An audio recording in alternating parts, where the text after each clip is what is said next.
Let's start. Good All right. evening, and thank you for tuning in to episode 13 of Unboxing New Music. My name is Boon Hua. The concept of this show is to have a conversation with some of the finest composers and performers based in Singapore and or Asia on contemporary music. In addition, each episode will typically feature 2 or 3 works that we will listen to together with the score, and I hope you will find something interesting about how the score looks in relation to the music. The live component of the show allows for real-time interaction between you, the audience, and us. So I encourage you to let us know that you are there and are excited about this show by saying hello, sharing some thoughts, or asking us questions. Without further ado, I'd like to bring in our guest for tonight. He's well known within Asia's contemporary music scene and performs as a soloist, orchestral, and chamber musician internationally. He served as principal viola of Ensemble Resonanz and also a member of the Hong Kong Philharmonic.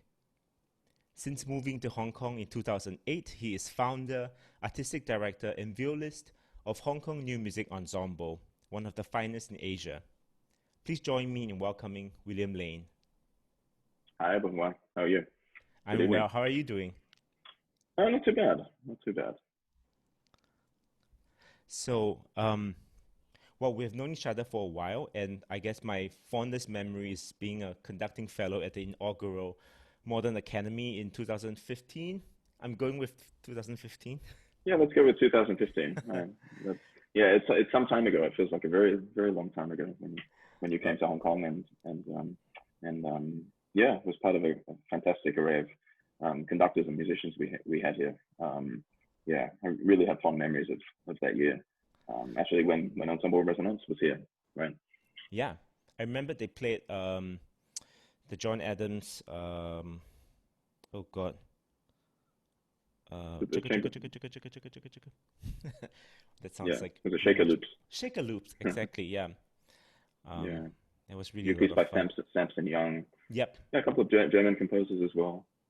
Yeah, that Um, was a really cool program too, as well as like you mentioned, a lot of young musicians.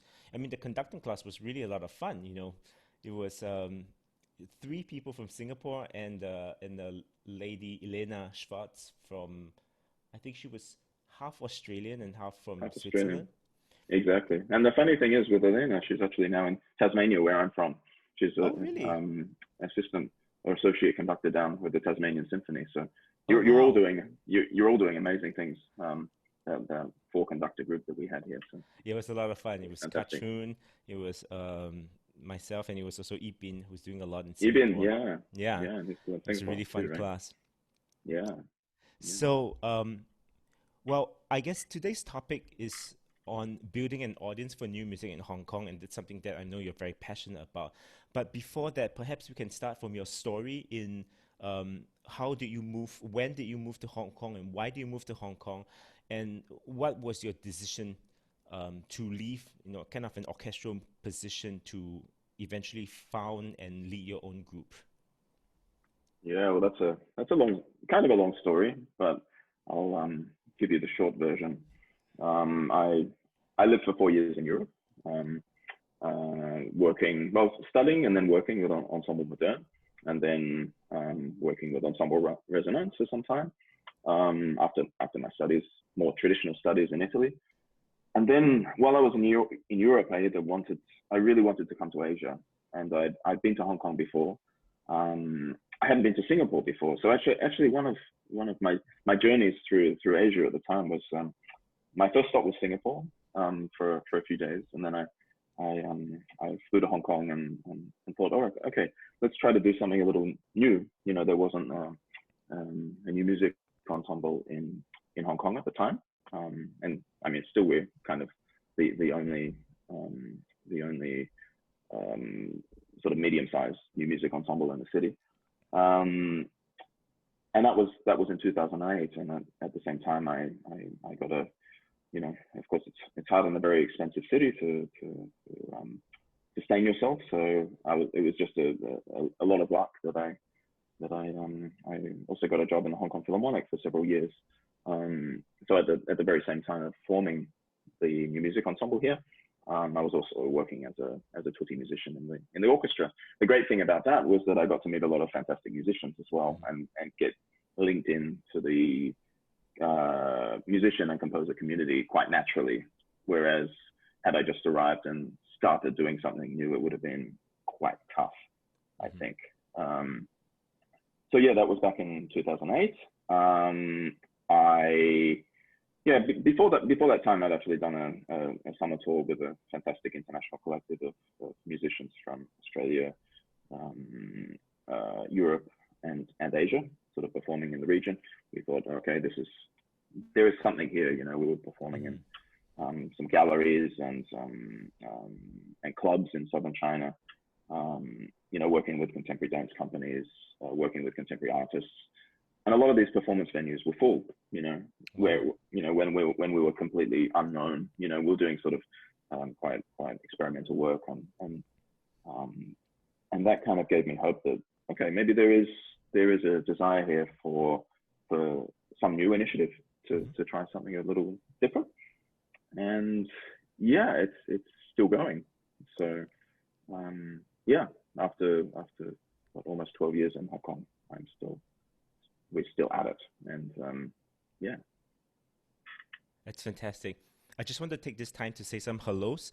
Hello to Emily, and hello also to Chong Xiu San. I don't think we've met, but you know, it's great. Thanks for joining us in this episode.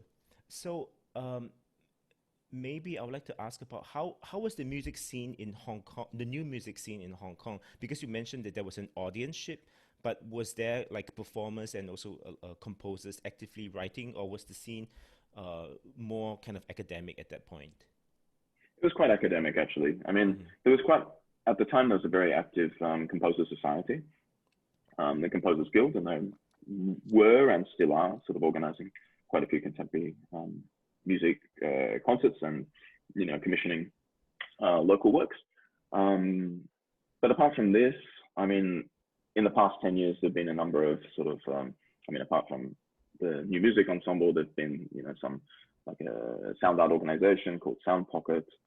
There's been Contemporary Music King, which is Samson Young's sort of experimental music organization, which has emerged in the past 10 to 12 years. And a few other, you know, experimental sound or experimental music-based organizations in the city. So it was definitely a lot sparser back 10 years ago, mainly restricted to universities and, you know, academic context. I suppose we sort of started out in art galleries. Actually, that was our start, because we needed venues to perform, and none of our musicians sort of had institutional affiliation. So it was sort of more organically just working with musicians and artists, and meeting a lot of people at the start, and kind of starting out as more a collective rather than a fixed member ensemble, which took a lot to get used to. Actually, I thought we'd be able to, you know, start up straight away and be like a European new music ensemble. But right. You know, in Asia, in a new city, it's not like that. You have to go with it's, you know, what's organic to the place, and kind of go with the flow, rather than sort of impose your own expectations and prejudices about, you know, what a new organization should be. So yeah. Great. And so going along those lines, so what were some of the artistic goals that you had when you set up the ensemble, and, you know, what kind of challenges do you guys face, and how do you overcome them? Because as you mentioned, it must be quite difficult to do something like that in a city like Hong Kong. Yeah, I mean, in terms of artistic goals, I always wanted to bring something to the city that wasn't here already. So that was sort of about sort of a certain repertoire that, you know, as part of our, you know, one of our first gallery concerts, say in Hong Kong, was I think Burial's Naturale, for viola, percussion and tape, which had never been performed in the city. Also in the same concert was several works by local composers. Mm-hmm. So from the very start was actually a mission to promote local compositions as well, and local composers. And sort of and also as a platform for international musicians to collaborate with local musicians, because that's always been something that we've tried to do. Work with bring guest artists in all the time. So yeah, sort of part of this I suppose they were my artistic goals at the start. Evolved along the way, of course. And I mean, and they're, I guess, related to the challenges that we faced, sometimes it was software, sometimes it was hardware, sometimes it was, all right, we have no one to play that concert, or we have, I want to do this repertoire, but there's no one who can play it yet. So that's always a big thing.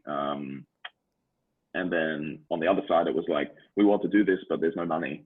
Right. And it actually took several years to even fundraise for a first concert. Actually, it took about a year to get some kind of funding for a project, which for a foreigner in Hong Kong, that was even, I found it quite amazing that as a recent arrival, that public funds could be trusted to me and our collaborators, from the government, to sort of to realize something. I think in a lot of other places in the world, like where I come from, that would have taken 10 years to happen.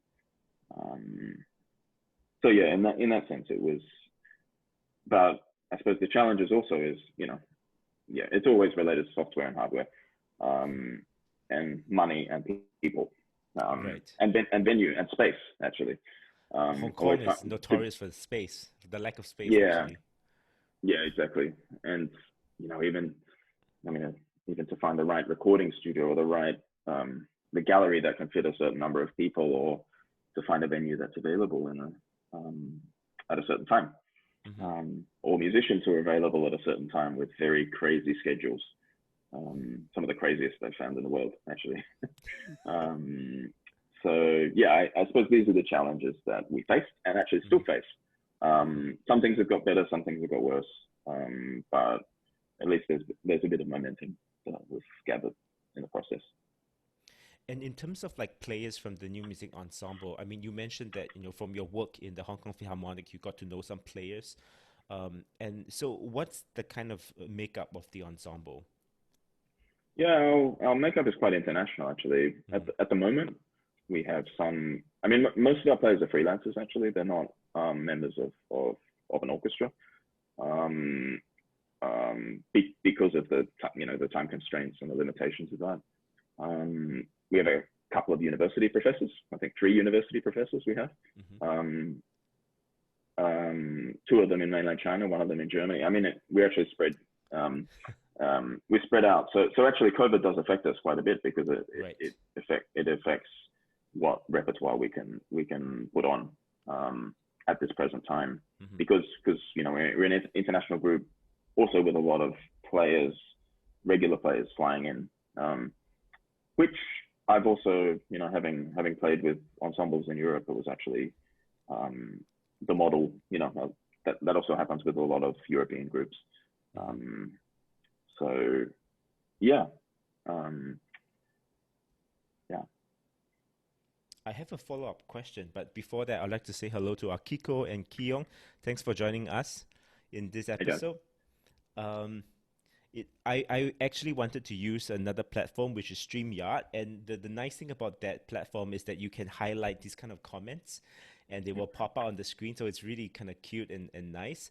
But there was some limitations in terms of the sound quality that I'm getting and the lag, and so I decided to go with Zoom instead. So anyway, just wanted to put that out. How is the attitude and the appetite for new music in the conservatory, for example? Because I guess that's where that's a real training ground for the next generation of musicians. Is that something that is quite open, or it depends on instruments, I guess? Well, it depends. I mean, if we're looking at Hong Kong as an example, each institution has its strengths. Actually, we have worked with all the tertiary institutions in Hong Kong in some form. Though actually, performer-wise, we sort of draw freelancers. irrespective of where they've graduated from, actually. And actually, most of our new members that have joined us have actually, finished their postgraduate studies abroad and come back. A couple of them have worked with us while they're still studying, but I'd say it's mostly sort of those who have come back from postgrad studies. I'd say from the institutions in Hong Kong, we've had closer collaborations, say, with our composer communities through these institutions and through institutional partnerships, Ensemble and Resonanz, or sort of a partnership with a university co-presenting a program, co-curating a program. That's happened a couple of times as well. Or just being hired to play university composer pieces and composer showcases. That also happens now and then as well. Yeah. And so in terms of like building an audience for Hong Kong, like what are the kind of main areas? So like just off my head, I can think of like kind of educational endeavors, to get people involved, which is something like the Modern Academy, which is founded by Hong Kong New Music Ensemble as kind of a training ground, kind of to attract talents around the region to join and to be immersed in contemporary music with some of the finest musicians out there. So would you talk a little bit more about these kind of initiatives and how has it grown over the years? Yeah, in terms of educational initiatives, the Modern Academy, which, we're now sort of in hiatus, we sort of, was kind of a 4-year pilot project. And now we've sort of restructured things to sort of focus more on internships and smaller projects. But yeah, in terms of engaging with the talented base of young musicians, I think that was the intention of that program, and still is, to be able to kind of connect to young musicians and composers in a way that is comprehensive and provides sort of further, career advancing opportunities, and a stepping stone to something else, to be able to have a first exploration into, Schoenberg's Verkehrt and art when, none of the universities are offering that, for instance, to be able to provide something a little different to sort of a mainstream education, particularly here in Hong Kong, and possibly throughout the region. So I know you're doing very advanced things with your student group at Yong Shu To. There may be an exception there. But yeah, in terms of building audience, I mean, educational initiatives are one form, but also and something we're strategizing at the moment, during this whole COVID period is, all right, how can we engage with our younger audiences through different online platforms? And perhaps doing it in a slightly different way to sort of to what they're used to. And we're still strategizing this at the moment as well. It's been a very interesting time, with not being able to perform, but we have a lot of time for introspection to think about, all right, what is the relevance of what we do, and how can we engage the audiences who have grown around us, and also their friends and their children. So yeah, it is. But audience development is always a huge challenge, I think particularly in Asia, because it's the same. Actually, it's the same everywhere in the world. Audiences are small, and we can't delude ourselves that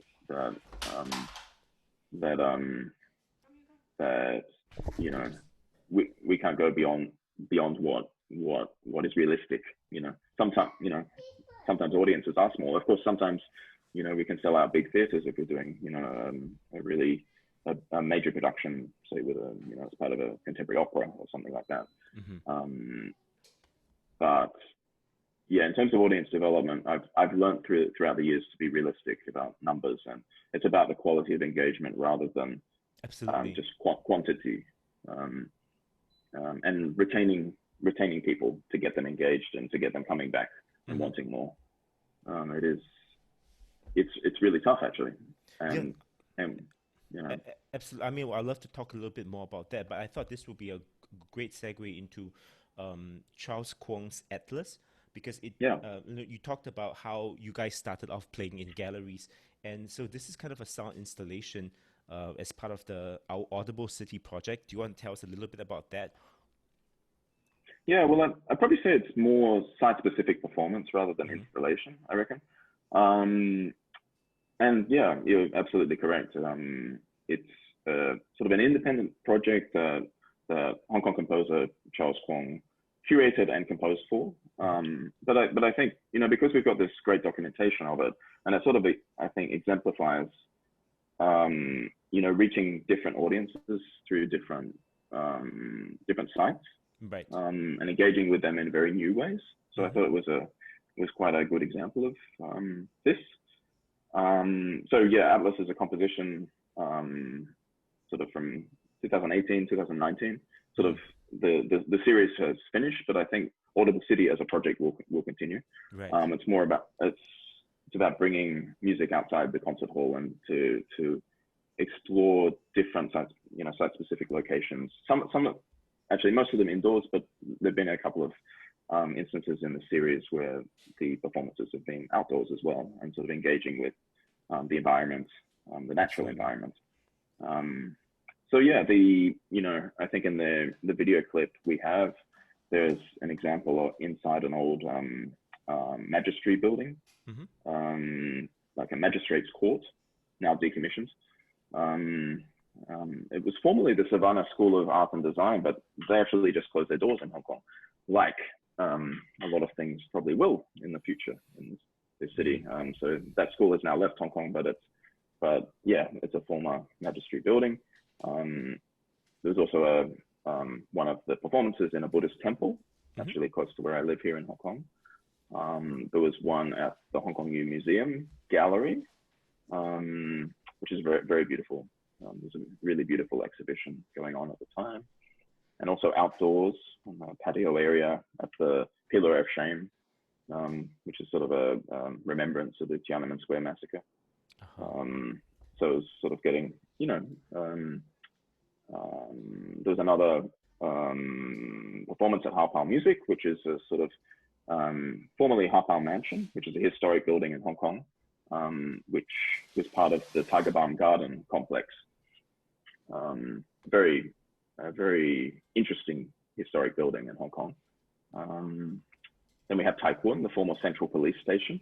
And that's where the clip begins, right? No, actually, the clip begins in the Magistracy building, which also has a jail cell. Yes, it also has a jail cell. So maybe we can just play a little bit of the video, and then we can talk a little bit more after that. How about that? Sure. Great. And okay.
阿特拉斯呢一個系列嘅作品嘅創作入邊咧，我就想尋求一啲新嘅聲音同埋聆聽可能，就係我會喺呢一啲非音樂廳設定嘅場域嗰度，將啲樂手係佈置喺個空間唔同嘅地點嗰度。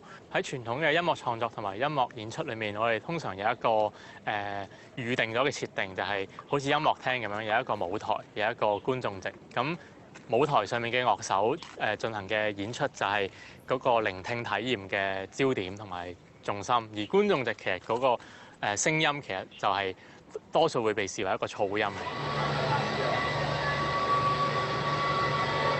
我哋觀察到觀眾咧，佢哋都係比我哋預期中乖嘅，因為可能今次係第一次啦。咁佢哋咧好多時候都係淨係企喺呢個地方，唔會係話成日會喐啊，好似我咁樣去周圍聽。我睇到觀眾咧，觀眾企喺度，而亦都聽到觀眾意見啊，佢哋好似重複緊喎，一直喺度重複緊啲巴喎，有啲好悶喎啲 phrasing。跟住，但係其實我哋想講啊，其實當你如果行嘅時候，你聽到呢一個聲音，你行多幾步，其實聽到第二個 musician 嘅聲音。行遠啲，聽到第二個呢個 space 外在一個空間外在一啲人嘅聲音，或者係佢哋玩樂嘅聲音，咁亦都會唔同。咁當你如果你真係有 travel 去揀一啲點嘅時候，其實每一個點唔係重複緊。我諗喺我哋嘅尤其是香港啦，嗰個音樂訓練入邊嘅有好多框框或者規範係俾我哋嗰啲所謂考試啊，或者點樣揾食啊呢一啲嘅嘢框住咗啦。咁可能喺呢啲工作坊入邊，等佢哋就真係就咁對住就係製造一個聲音、製造一個演出嘅時候，佢哋就真係好直觀咁樣用佢哋嘅聽覺、用佢哋嘅感受去感受呢件事，可能其實都令到佢哋發現係冇咁多包袱嘅。呢啲唔同背景嘅學員咧，其實佢哋唔會話因為佢哋嘅經驗或者佢哋嘅背景係會有高低之分嘅。喺呢個 music making 入邊，佢哋點樣去運用佢哋嘅直觀、佢哋嘅想像，去用唔同嘅樂器去對嗰個環境，用聲音去作反應，又或者去點樣用聲音去刻畫一啲嘢咧？發現其實佢哋都係一個都幾平等嘅一個嘅情況，一齊去進行呢個玩音樂嘅。我諗The Audible City 呢個 project 最重要嘅元素就係我哋要運用個環境，同埋用我哋手上樂器去同個環境嘅聲音去做個交流啦。咁呢樣嘢係我哋喺個音樂廳度玩演奏嘅話比較少做嘅嘢嚟嘅。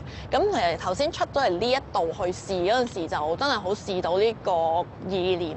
經過呢啲 workshop 就令我去諗多啲啊，其實我哋點樣同個環境去做多啲互動，去利用我哋手上嘅樂器，或者甚至冇樂器，淨係得個人嘅時候，點樣可以做啲聲音同佢去交流咧？今次嘅 partner 可能同我過往做嘢有啲唔同，就係我哋啲 partners 可能有啲唔係本身係敲擊樂手嘅，佢哋可能都學過下敲擊樂，或者甚至有啲係完全冇學過。咁佢哋喺啲樂器度攞到嘅聲音或者諗到嘅嘢，可能俾到我哋都幾多嘅新嘅意念啊！原來呢件嘢擺喺佢哋手上，佢哋會諗到用唔同嘅方法去做聲音。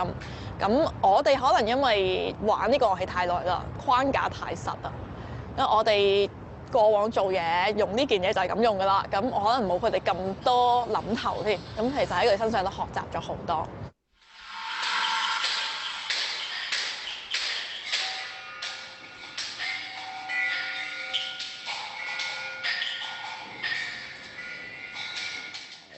聽得見的城市呢一個 project 裏面就去設計一連串嘅sound collection 嘅 workshop 啦。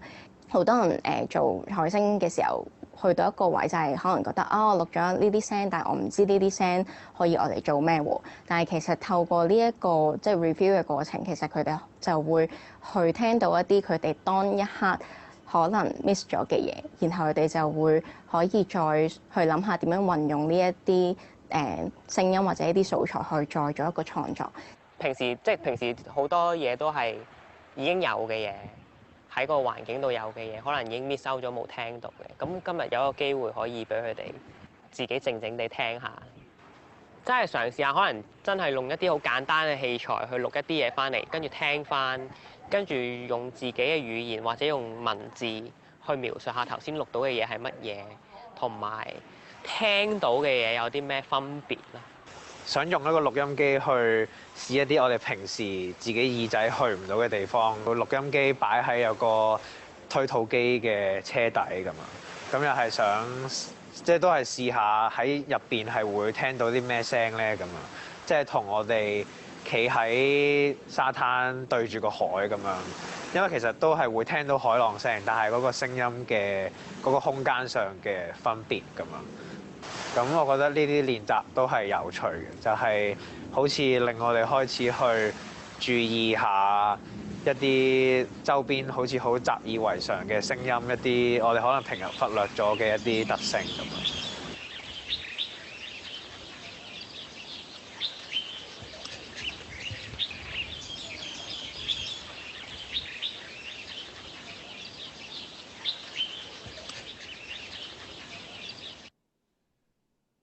Great. I mean, there's so much interesting things inside.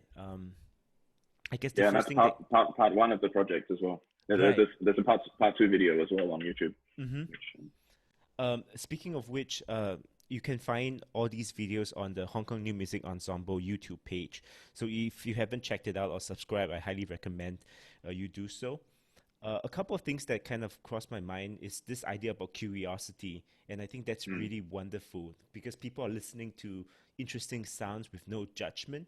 And it reminded me of a concert in Singapore when I went to watch the Ting Yi Music Ensemble. And they were doing a concert of contemporary Chinese chamber music. And it was very well attended.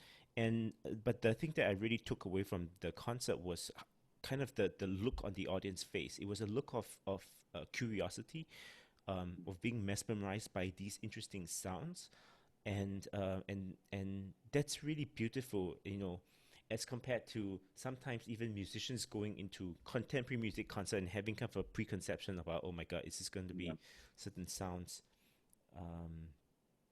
Yeah, absolutely, and it's like in the video, there's some interviews with the workshop participants actually, and these are, you know, as the lady said, some of them with no background in percussion, but they sort of approach percussion in a very new way, interacting with their environment, and I think that was a very important educational element in this project as well.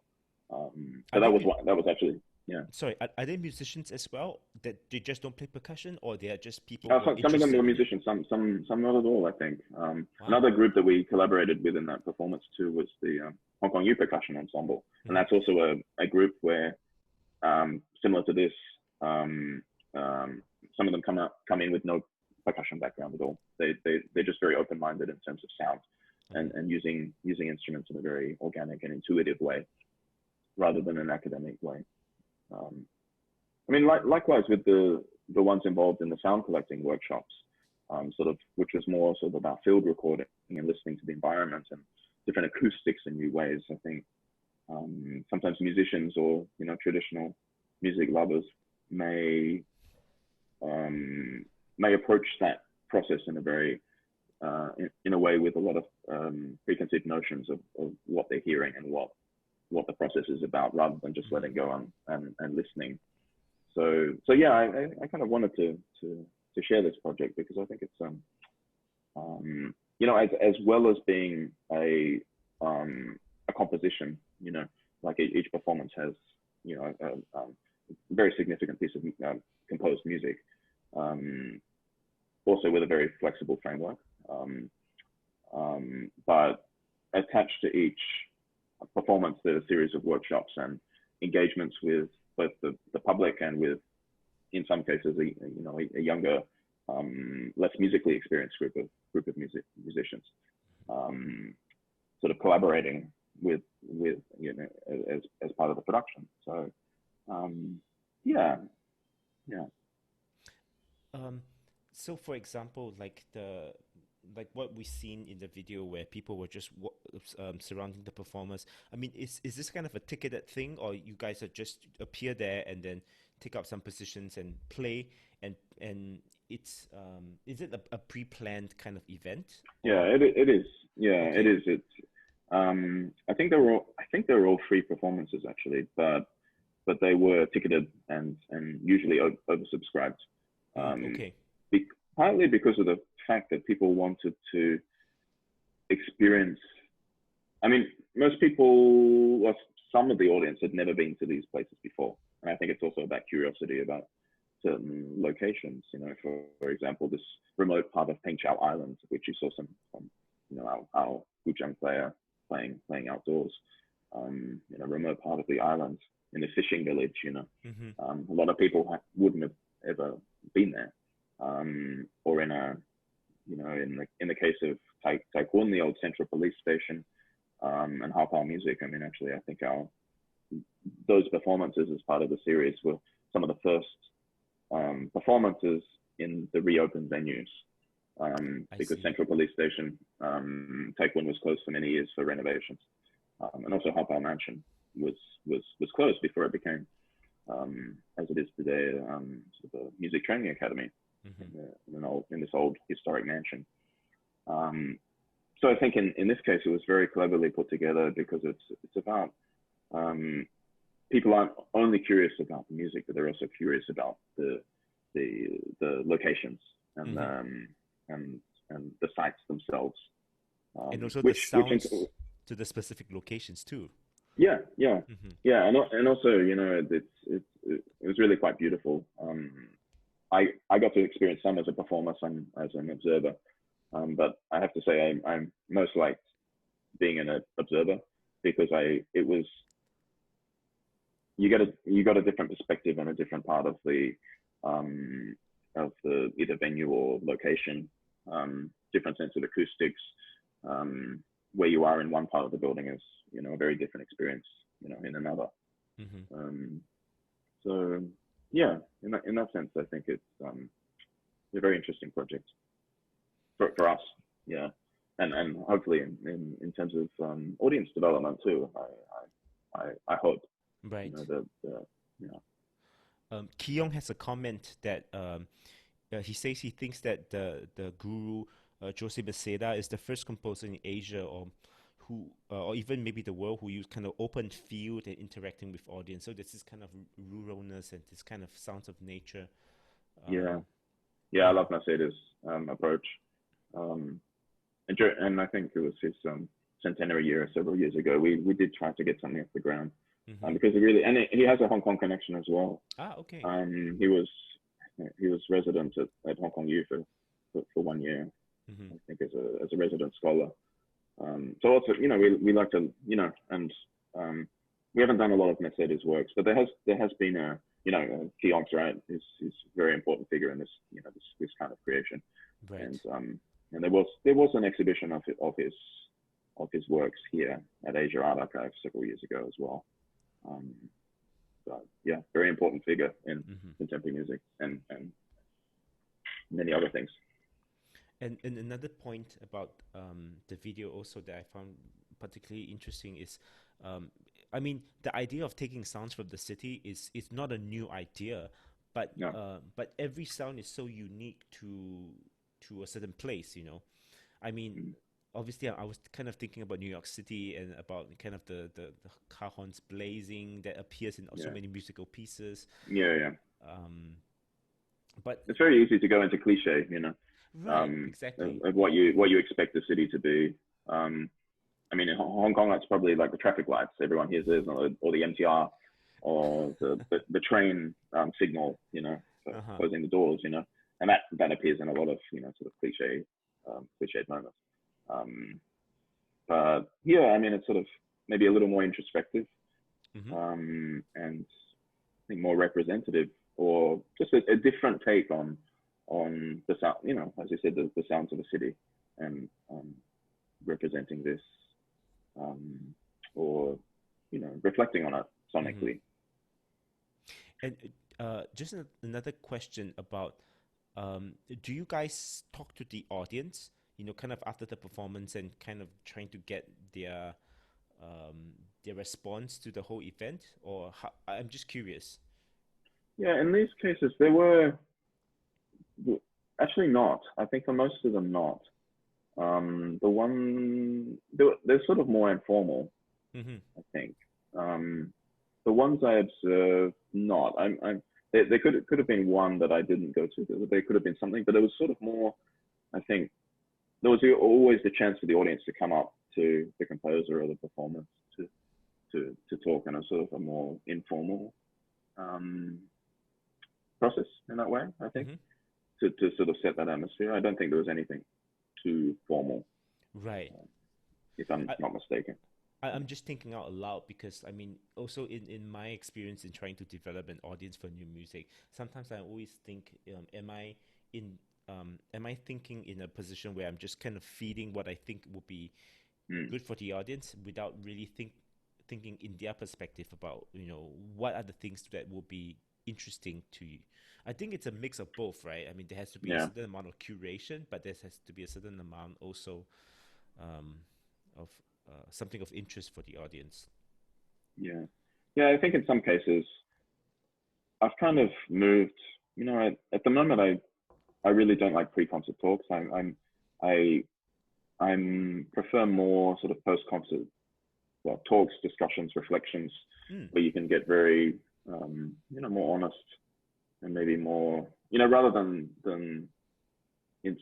instill sort of preconceived notions of what a piece should be. Right. That people come into it with an open mind. They can read about it before if they want to, but approaching something new with an open mind, perhaps even with a second listening. Perhaps that's also something to think about. Like if you have a concert with two performances of one piece, so there is time to absorb because sometimes they're so dense. Right. I think that's in the case of a lot of modernist music or highly complex music. Right. I think that's something that I think Boulez did with New York Philharmonic when he was music director. He would program like a contemporary piece at the beginning of the concert and then also at the end of the concert, so people get to hear it twice. Another example is I remember when I was in the Concertgebouw, they were doing Peter Edwards was doing a concert with them, and it was a piece by his. And then a premiere of a double concerto by Michael van der Aar.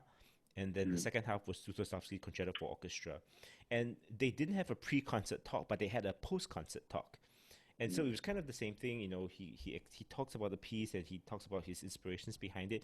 But I thought it was so much more effective after the concert because then people want to go back and hear it again and to see if they missed out on stuff. So I think that's a really nice kind of a twist. I mean, with that, I mean, Hong Kong New Music Ensemble, like going out of Hong Kong, has really quite an international profile. I mean, you guys appeared in so many different festivals all over the world. So, kind of a link into Unsuk Chin's Gougalon, which you guys performed both in Hong Kong and also in Shanghai. Could you tell us about what was the group's project in Shanghai? Well, the group's project in Shanghai was actually our second residency at the Shanghai Conservatory as part of New Music Week back in 2008. Sort of a very established festival for new music. Actually, I played at the very first one. So I know that and Wendy Ching is still the director, so there's a fantastic continuity there. So I played in the first one and I came back 10 years later with a very, very large ensemble with and Unsuk was there as well to work with us. So we were actually meant to do a studio recording of Gougalon, her work in Hong Kong, but we have this joke in the ensemble that anything related to Ligeti or anyone related to Ligeti is cursed. Our first Ligeti portrait concert, there was a typhoon, really? and then there was a typhoon, so it was a massive disaster. Hell to reschedule, but also as part of this, getting together the studio recording of Gougalon, which would have been the first actually. Logistically very complex.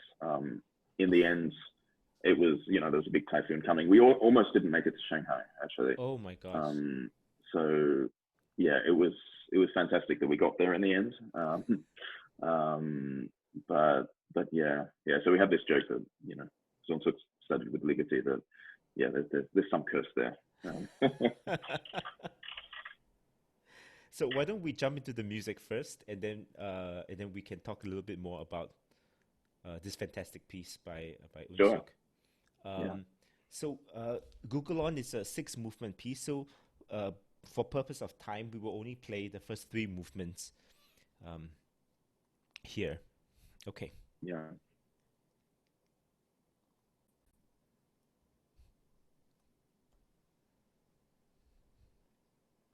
So here we go.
resetting the stage.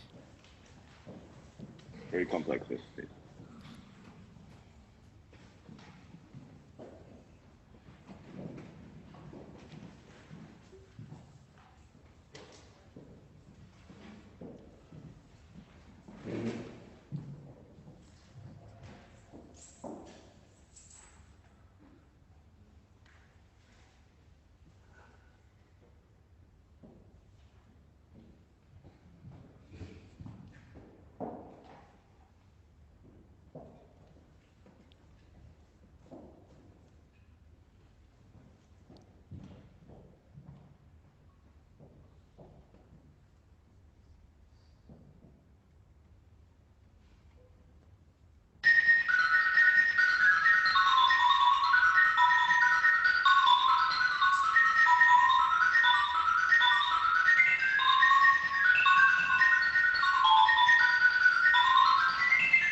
Wow. I mean, What a raucous. that is such a virtuosic piece for everyone. Absolutely. That's why we did it. I mean, it's It's a real showpiece, huh? I mean, it's a showpiece, and yeah. but it's still really accessible because I mean the images are so clear. Like I think Yeah. one of my favorite movements is the second movement, and you can really picture, you know, the singer and how the lines, how the melody kind of passes to each other, and there's a bit of a grotesqueness in it, and there's just a bit of a it's so much characterization. Yeah, yeah. Each movement is so different, and I mean, we love it because it has such a massive percussion section. It's a great workout for the percussionists. Not only the percussionists, but each of the wind and brass players. It also has percussion Everybody. instruments. Yeah. I mean, it's kind of hard to hear on the live stream, and Yeah. because it's a live recording, like the detail in there. But I mean, Yeah. all the wind and brass players have all their percussion instruments, and it's kind of it's scenes from a street theater. That's sort of the subtitle to the work. Gougalon, scenes from a street theater, but it's also it's also a theater to look at. I would say. So really fantastic in that way. And actually the piece has its Genesis in Hong Kong and southern China when Unsuk was in residence there in Hong Kong, as right? part of it. Yeah, in Hong Kong. I mean, also it was inspired by her travels in southern China. Okay. It was sort of like reminiscent of memories of her childhood. And like seeing, a lot of things on the streets and just sort of everyday life. And for me, it's just a real it's a piece of theatre, And when I talked to her after we performed this, I said, "Oh yeah, we'd love to do another work." She said, "Yeah, I'm thinking something related to this, but a theatrical something, something really for the stage." So we may in the future sort of see this, a rebirth of this piece also for the stage. Wow. I think it would be amazing. So actually, when I first saw this piece, it was with Ensemble Modern playing it in Hong Kong, as a sort of it's 11 o'clock residency program, attached to sort of Ensemble Modern composer residency, and really and that's where we first met, and then it took another few years for us to work on the piece again together in Hong Kong. Sadly, not a studio recording. Fingers crossed for that. Yeah, we'll see. It's so difficult to get everyone, all the resources together, and also everyone together and all the equipment together to pull this off.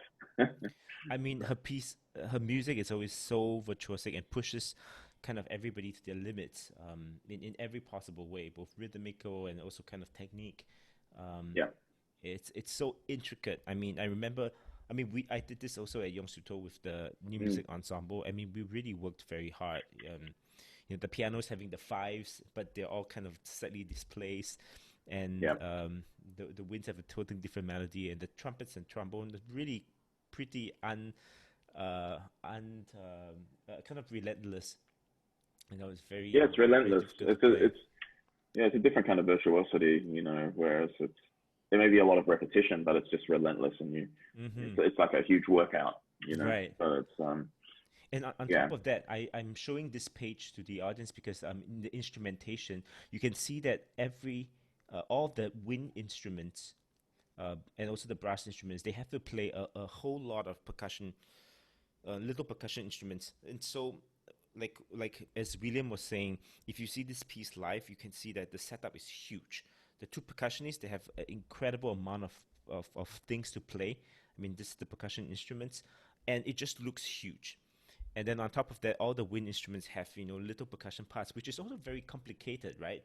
Because, I mean, most wind players aren't very used to the fact that you're playing an instrument, you put it down, and you take up a percussion instrument and play it, and then at the same time still keeping time. Because we were really, struggling with that a little bit at the beginning, that people are not used to. Naturally, you play a clarinet in B flat, you also need E flat, bass clarinet, sistrum, finger cymbal, harmonica, and fluxatone. That's not normal for any clarinetist. Right. And the piano is prepared almost throughout the entire range, but it's such a wonderful sound. It's really it sounds so similar to percussion instruments, the chinchero that she loves, and the bottles and all that. I mean, there's the whole range of colors and the whole spectrum of sonic possibilities. Yeah, and it really is like imaginary folk music that she puts in. She explains it like that in her program note to the piece. That it's folk music that's stylized and broken within itself, and somewhat primitive as well. And I think that's why it really does have a lot of resonance with our ensemble, particularly because it's kind of it's a piece that grew out of a sort of a Hong Kong based experience, but by a Korean composer now living in Germany, reminiscent of a childhood in South Korea. So it really does represent sort of a globalized perspective of contemporary music as well. So I think that's why it resonated well with our ensemble, and we always have fun performing it. And so this concert is really kind of a portrait concert of Unsuk Chin's music, right? It was, yeah. That's sort of what we were hired to do in Shanghai, and then talking to Wen Ziqing, the artistic director, about, all right, which pieces can go well. So we came up with, we did the double concerto, percussion piano concerto as well, and solo percussion pieces as well, Allegro non troppo. So quite a hefty portrait of hers in Shanghai a couple of years ago. And great. Maybe just kind of a general question about, what are some philosophies that you think about when you program, let's say, for a season? Well, for a season, this year is, the last half year is kind of doesn't count. But in terms of every season, I mean, we look to do one major local commission per season, and that's sort of major work. It's often many more, but we apply the funding for one significant one per year. We also partner, we try to strategically partner with other organizations, whether they're opera companies or production houses, present larger works by it could either be by local composers or sort of a big international name, and usually take a piece we've done before abroad. That's sort of part of our programming strategy for the past couple of years, and that sort of helps us also commission local work and also present modern masterpieces that haven't been heard in the city or in the region before. I mean, an example of that may be an opera. Actually, our last overseas tour before COVID hit was to New York and San Francisco, doing Eli Marshall's Mila, sort of an opera about a domestic worker in Hong Kong, which is sort of a real international collaboration between Hong Kong musicians, an American conductor, singers from America, Philippines, Hong Kong, production houses in the US and Hong Kong, and really telling a story that was really quite touching, and also a composer, Eli Marshall, who was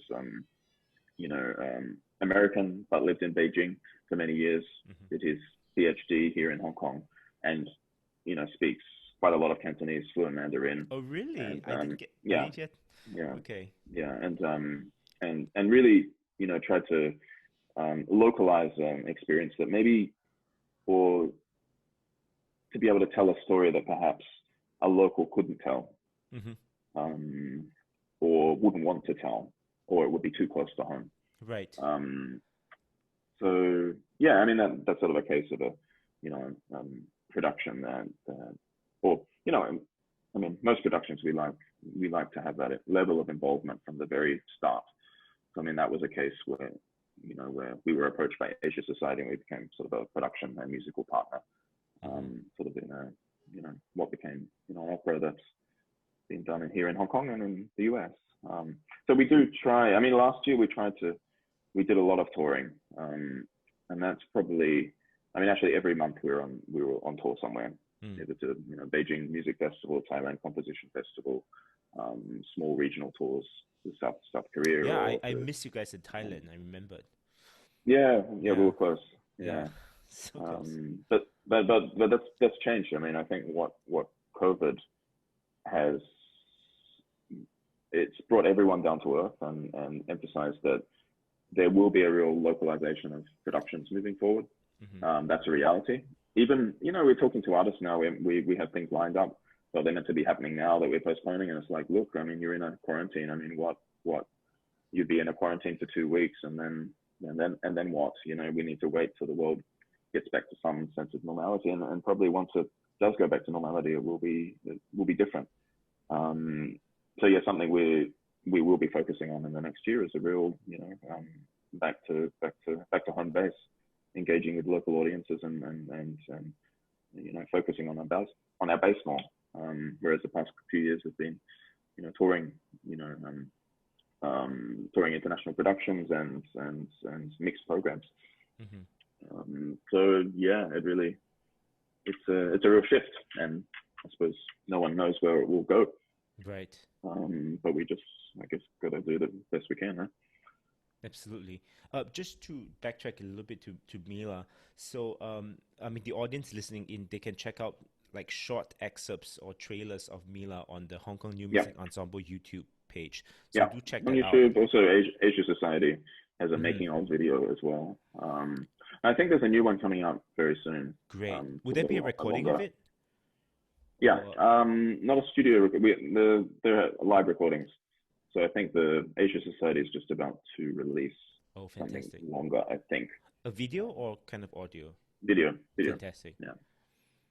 Just a little bit of information so the audience can understand what we were talking about.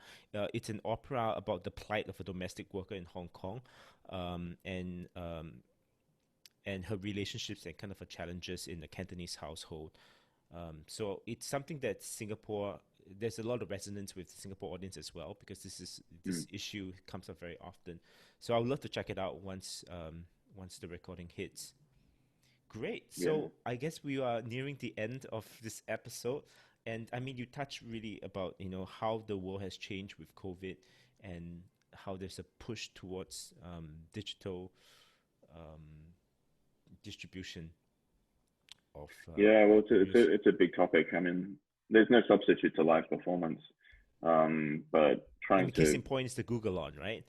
Like if you see it Yeah. live, it really changes so many things. I mean, the recording is Yeah. great, but it's a spectacle. yeah, and I mean it's something we're working on as an ensemble, as well as like thinking of a new digital platform for new music as a sort of an educational tool that can not just for our base, but it's also we can focus on sort of our younger audiences, which perhaps, I mean, it goes for everyone that perhaps have been neglected in the past as well. Sort of working step by step and introducing new sounds in a new way, and finding innovative ways to do it. And maybe this is a time to have a rethink of how we do things. Time will tell, I guess. Absolutely. Great, William. Thank you for your time, and it's been really wonderful to catch up with you. I mean, after so long, I think the last time we saw each other was 2017 or 18, when I was visiting Hong Kong for the competition with the Sinfonietta. Great. I just want to say a quick hello to Jack and to Jack Lien, that you guys met in youth orchestra, and also to Tim Chan. Thank you so much for joining us and sharing so much about what you guys are doing, and I really look forward to seeing you guys soon. Likewise. Be it digital or be it in real life. And thank you to the audience for joining us in this episode. So I wish you all the best, and hope to see you soon. Likewise. Good night, guys. Ciao. Ciao.